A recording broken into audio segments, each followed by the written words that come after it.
આપણે વાળીનાથમાં આવનારા ફેબ્રુઆરી મહિનાની 16/2/2024 થી લઈ અને 22/2/2024 7 દિવસનો ભવ્યથી ભવ્ય મહા પ્રસંગનું આયોજન કરેલું છે। ત્યાં અતિરુદ્ર મહાયજ્ઞ છેલ્લે પાંડવોના સમયમાં થયો તો એવો અતિરુદ્ર મહાયજ્ઞ 1100 કુંડાત્મક 1100 બ્રાહ્મણો દ્વારા અને 15000 યજમાનો દ્વારા 1 કરોડથી વધુ આહુતિ આપી અને સમસ્ત માલધારી સમાજના નામે એક ગિનિસ બુક ઓફ વર્લ્ડ રેકોર્ડમાં પણ નામ નોંધાશે। એ સાથે સાથે સર્વ સનાતન ધર્મ સુખી થાય, સર્વનું કલ્યાણ થાય એટલે પૂજ્ય ગુરુજીએ આટલો ભવ્ય યજ્ઞ રાખેલો છે। એ સાથે સાથે આપણે 7 દિવસની શિવ કથાનું આયોજન કરેલું છે।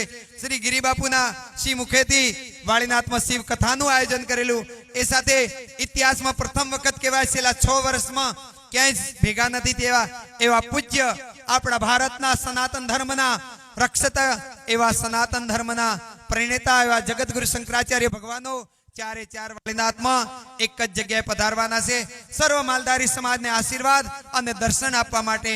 તો ત્યારે પણ આપ સૌ પધારો અને એમના દર્શનથી પોતાના જીવનને ધન્ય કરીએ। એ સાથે સાથે વાળીનાથ ધામમાં ભારતભરના હજારોની સંખ્યામાં સાધુ સંતો આવશે એવા ભવ્ય 300 વીઘાની અંદર વાળીનાથ ધામ બનાવી અને આટલા મોટા ભવ્ય પ્રસંગને આપણે ઉજવણી કરવાની છે। એ સાથે સાથે આપણા દેશના લોકલાડ શ્રી નરેન્દ્રભાઈ મોદી વડાપ્રધાન શ્રી તે પણ આપણા પ્રસંગમાં એમની શોભાની એમના આવી આગમન કરી અને આ પ્રસંગને મહાપ્રસંગ ઉજવવાના છે। એ પણ વાળીનાથના અમારા જૂના શિષ્ય છે પૂજ્ય બળદેવગીરીજી બાપુએ એમને ઘણી વખત બોધ આપેલો છે અને જ્યારે એ પાળના કરવા બેઠા હતા ત્યારે પણ પૂજ્ય ભાના હાથે જ એમને પાળના કર્યા હતા ત્યારે એમને એટલું જ કીધેલું કે ભા આપ મારા ગુરુ છો અને આપના હાથે જ હું પાળના કરું તો જ મારી પ્રગતિ થશે। પૂજ્ય ભાના આશીર્વાદથી એ આજે આપણા સનાતન ધર્મનું ગૌરવ છે। એ સાથે સાથે વિશ્વમાંથી સનાતન ધર્મના બધા આગેવાનો આવશે। એ સાથે સાથે સમસ્ત માલધારી સમાજ પણ પધારવાનો છે। આપણે 7 દિવસની શિવ કથાના આયોજન પણ એ યજમાન હીરાભાઈ અને ડાયાભાઈ ભરવાડે જ કરેલું છે। સંપૂર્ણ દાતા છે। ભોજનના સાથે 7 દિવસના દાતા બાબુભાઈ જયસંગભાઈ દેસાઈ મકતુપુર એ પણ ભોજનના દાતા છે। અને વાળીનાથમાં સૌથી મોટા અને મુખ્ય દાતા જીવરાજભાઈ માસ્તર પાલોદર છે। એવા કરોડોનું દાન આપી અને આપણા ભવ્ય પ્રસંગને જે મંદિર 70 કરોડના ખર્ચે તૈયાર થયું છે તો પણ ક્યાંય ઉઘરાણા કે ટેલ માટે વાળીનાથ જવું નથી પડ્યું।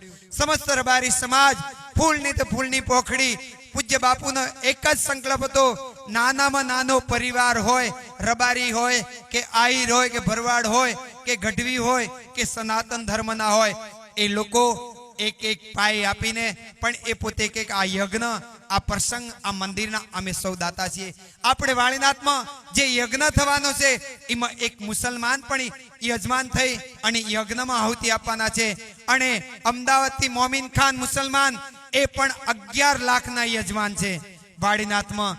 એવા તો સર્વ સમાજનું આ દિવ્ય સનાતન ધર્મનું આ મંદિર બની રહ્યું છે। આપ સૌ પધારજો। આપણો સૌનો પોતાનો સંકલ્પ આ મંદિર છે અને પૂજ્ય જયરામગીરી બાપુએ સમાજને ધર્મની સાથે શિક્ષણ, શિક્ષણની સાથે સંસ્કૃતિ, સંસ્કૃતિની સાથે સંસ્કાર અને સંસ્કારની સાથે સર્વ સમાજ વ્યસન મુક્ત થાય એ માટે વાળીનાથમાં આયોજન કરેલું છે। એટલે આપણે સૌએ પૂજ્ય બાપુના સંકલ્પમાં જોડાઈ અને વ્યસન પણ છોડવાની છે। તમારા બાળકોને શિક્ષણ પણ સારી રીતે આપી અને સમાજનું ગૌરવ વધારવાનું છે।